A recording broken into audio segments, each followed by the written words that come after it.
2. Hello everyone, Colby Elmo here from Johnson RV, Medford, Oregon. I want to tell you a little bit about this 2019 ArcticFox32. This thing is an amazing couples coach, fifth wheel.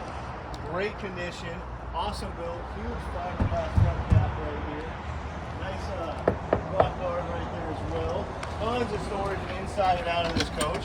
Look at this huge pass-through right here. And these thick insulated doors, this thing is very, very well insulated.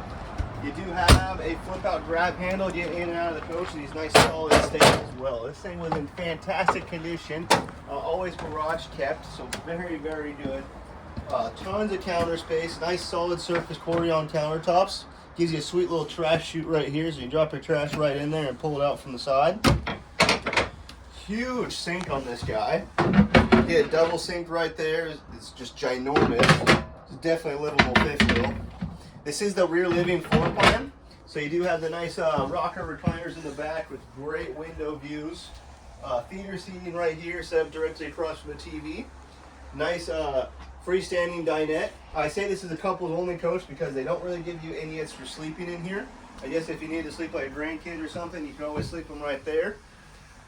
Nice little island kitchen with tons of storage. You got a nice little pull-out pantry right here on the side. Double door refrigerator that is a two-way, so you can run out of gas or electric. Over here we got a giant convection oven, as well as a standard oven that is huge too. 3-burner cooktop. I mean, they pack a whole bunch of stuff in this coach. The bedroom is awesome. You got a slide out for the bed, cedar lined closet, real wood cabinetry. I mean, this thing is just solid built. They don't skimp on anything on these Arctic Foxes. Made to the Grand Oregon, so you got local company here in Oregon. Tons of features. If you have any other questions about this coach or anything else Johnson RV carries, please reach out to someone on the team. Thank you very much and have a great day.